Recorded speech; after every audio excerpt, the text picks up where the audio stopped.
Joining us now is Matt Gaetz. Matt, welcome to the program. What happened last week? Walk us through all of it, Matt Gaetz. Speaker Johnson comes out and basically says the founding fathers were wrong. That was really perplexing to me. What's going on here? It looks like FISA is going to get reauthorized.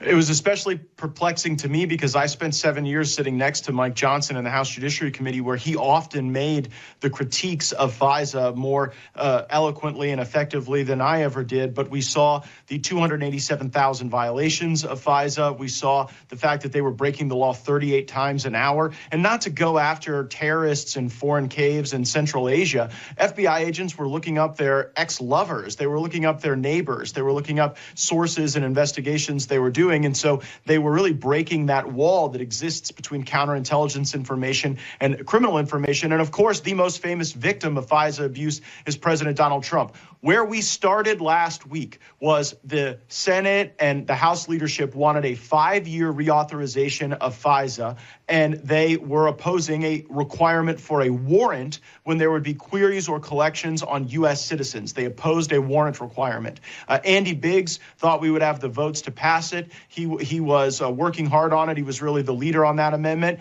And at the end of the day, we fell one vote short on the warrant requirement. But in addition to moving on to that vote, I demanded that we not reauthorize FISA under any circumstance, under any reform, warrant, no warrant, reviews, no reviews, beyond the Trump presidency. It would be a grave sin of Congress to punt past Donald Trump the opportunity to actually get in there and fix this with administration officials who want to reform the system, because we've already seen they're willing to go lawless. So the reauthorization, as a consequence of demands that the 19 made who voted against proceeding on to the rule, cut 60% out of that authorization. Now it's 2 years rather than 5 years. We'll get a chance in the Trump administration. But frankly, it was a deep disappointment that 86 Republicans, including the Speaker, including the Intelligence Committee chairman, including people from my own delegation in Florida, voted with Democrats against the Fourth Amendment. And isn't this something, Charlie? We used to have a Democratic Party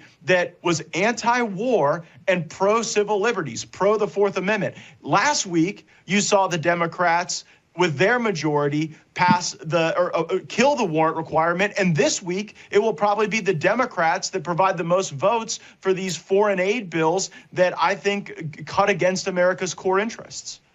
Yeah, I hear you, Matt. The modern Democrat Party, I don't think should be the recipient of our criticism because they hate the country. What happened to Speaker Johnson? Why did he change his mind? Is he being blackmailed?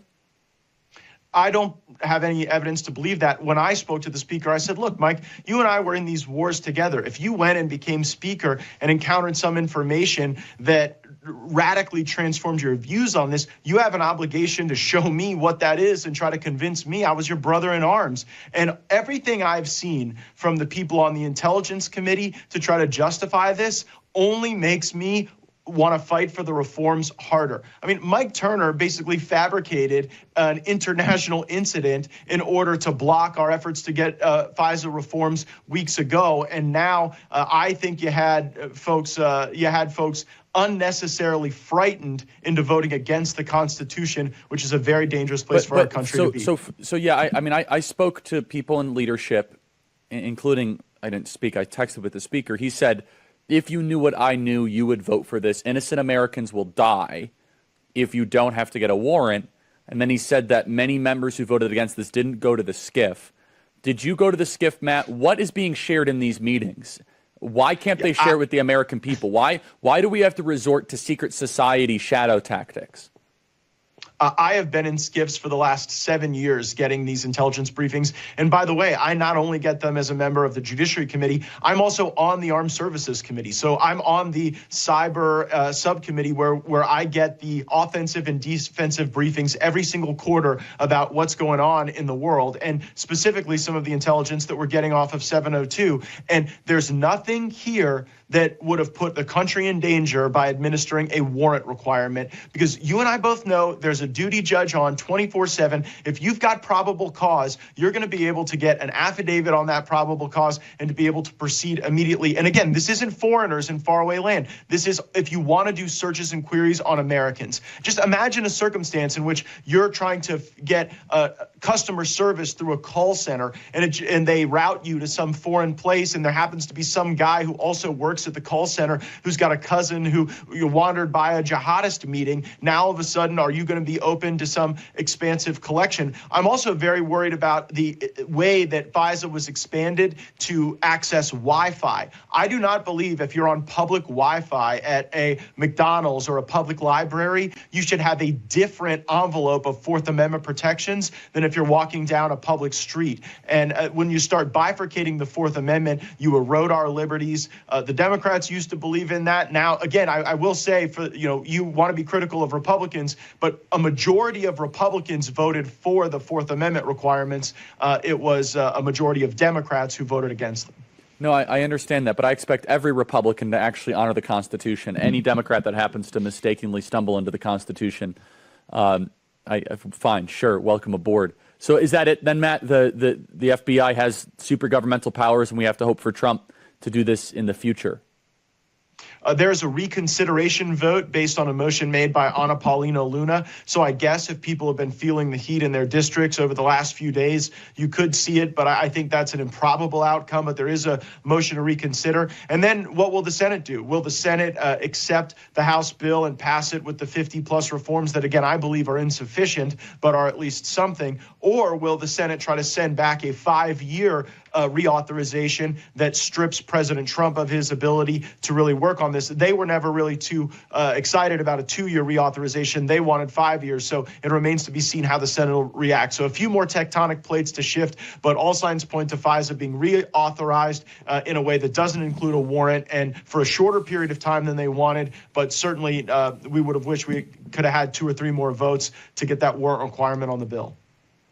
Yeah, and is it true that Lauren Boebert was out with the flu that day? Is that right? That she would have been a tie-breaking vote? Lauren Boebert was there and voted with me. Congresswoman Debbie Lesko of Arizona did not vote. She claimed she would have supported a warrant requirement, and she claimed she had the flu, and that was the reason she was not there to vote. Got it. So just one vote very well could have changed the course of history, and the Leviathan remains unchecked. Matt, speaking candidly, what can we share with Republican voters as to why their party cares about them? I think Republicans have been fighting insufficiently, and I think we have to take drastic measures now. It's usually considered like a war crime in this town if you oppose a Republican incumbent in a primary. And I think the only way we're going to inspire Republican voters is to give them better choices. And that's why I'm supporting Brandon Herrera against Tony Gonzalez in the state of Texas. And it's why I'm supporting Trent Staggs against my colleague John Curtis in the Senate race in Utah. I notice you've been doing some campaigning in Utah as well for Trent Staggs. Yep. But that's the only way we're going to be able to inspire people, because if you look at our record, we've spent money at Nancy Pelosi's levels. We refused to utilize leverage to shut down the border. Instead, we've surrendered the border to third world narcos and thugs and criminals. And now we just largely surrendered an expansion of spying authorities to the bureaucrats. So when you're losing on the border, losing on the bureaucrats, losing on the budget, I think a lot of voters are right to look at Republicans and say, what is it that you will do for me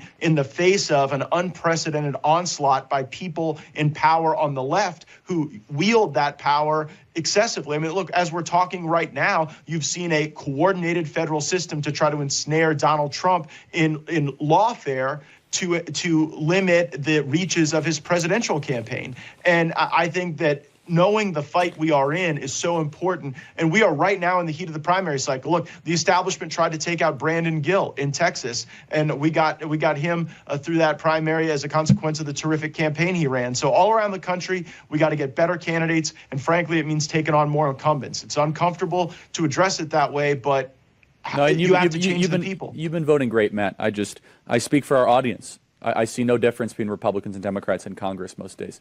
We didn't get any win on the spending. We haven't gotten a win on the border. We didn't get a win on FISA. Israel, Ukraine, what is the strategy? I am not going to vote to send more money to Ukraine. I'm worried about escalatory accident there. I also think that Ukraine is very likely to run out of men before they run out of bullets. And we're going to be asking ourselves in that conflict sort of what we're doing there in the reality where Europe can stop that war anytime they want to. And I worry we're becoming the world's police force and the world's piggy bank. I think there's a lot more sympathy to be involved with Israel. To have Israel under attack by Iran is totally unacceptable. Iran's actions were escalatory and deserve universal condemnation. I thought the best way to support Israel was to take the money out of the United Nations. It's a pretty comparable amount of money that we give to all these UN programs that would meet the needs that Israel has laid out for us and largely replenishing the Iron Dome. And a lot of that industry happens in the United States. Matter of fact, a lot of it happens in the state of Florida. And so I would love to drain money out of UNRWA, drain money out of the UN to ensure that we're able to meet the needs of a defensive posture that Israel is taking in a very aggressive neighborhood. So what do you think the position of the speaker will be on Ukraine? They're talking about this is a loan, which I think I don't like that idea at all. That's just Washington, D.C. speak for we're never going to get that money back. So it's a cope, right? Yes. Isn't it a cope? Of course it is. So tell us, Matt, then what is this? When is this going to come to a vote? Do you think we have a chance to block it? A majority of Republicans opposed the last measure to fund Ukraine. The next measure to fund Ukraine will take shape, I believe, this week. The speaker has indicated support for funding Ukraine. I do not support that. And the speaker has also indicated that he didn't want to lump all of these bills together in previous public comments. However you feel about Israel, Ukraine, Taiwan, these questions deserve their own dignity. The conflict in Taiwan is very different than the conflict in Ukraine, which is very different than the conflict in Israel. It's great power competition versus asymmetric threats. And so I just think lumping them all together is a way to give people political cover to vote for Ukraine when they otherwise wouldn't. And I don't think that our sympathies for Israel should drag Ukraine across the finish line. Now, when it comes to the likelihood of the outcome that you've queried, I believe the fact that every Democrat wants to fund Ukraine is likely to be dispositive, because even though it's a minority of Republicans who want to fund it, when you lash that to every single Democrat, I think it's 2/3 or more that likely support that. And while, Kevin McCarthy authorized $115 billion to Ukraine, Mike Johnson hasn't authorized any yet. I do believe he's probably likely to break the seal this week in moving some Ukraine legislation to the floor. I hope it's not lashed to Israel or Taiwan or, frankly, any other matter. Yeah, I'm cynical too. I'm expectant for our country to be further betrayed.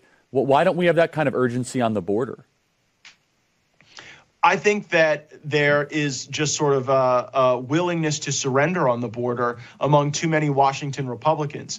I would not send so much as a Mother's Day resolution over to the United States Senate unless it had our legislation on it to say only U.S. citizens can vote in U.S. elections. That will make a huge difference in a world in which the Biden administration has let in 10 million plus people, and we're seeing efforts to try to allow people to vote with just the documentation or social security number you get as a part of this broken asylum process that is really just amnesty and drag. So that's critically important if we cared about the border. Also, we should not have agreed to fund these large spending bills in the absence of real concessions on the border. I made that argument. I made it loudly, and I lost. And that's why I'm out all over the country on the campaign trail, campaigning against Republicans who are voting for these bad spending bills, bad government spying bills, in the absence of the reforms that our voters are demanding. So any hope, Matt? On Ukraine? On just all of it. I mean, we have no wins. We have yet to strike a single win. Yeah, it is a fair question. Chip Roy often asks, what is it that Republicans have delivered for you? And I think that some have said in our private meetings, well, at least we've been here to stop the next American Rescue Plan. Mike Johnson spent no more or no less than the Fiscal Responsibility Act that Kevin McCarthy and Joe Biden negotiated. I think we should have and could have done a lot better than that. I view that as a failure on the budgeting process. And so, we're not going to win with the team we have. That's the bottom line. If you're waiting around for the next win, you have a governing coalition right now in the Uni-Party that is against Fourth Amendment rights, that is for more wars, and doesn't give a damn about reducing spending or making things on the border. So that's why we got to get different people. That's the only conclusion I can draw from this is Republican primary voters have to stand up and be against some of the people voting against them. Matt, keep fighting. I wouldn't want your job right now. It's loss after loss after loss. Thanks so much. We'll keep in the battle. Thanks, man.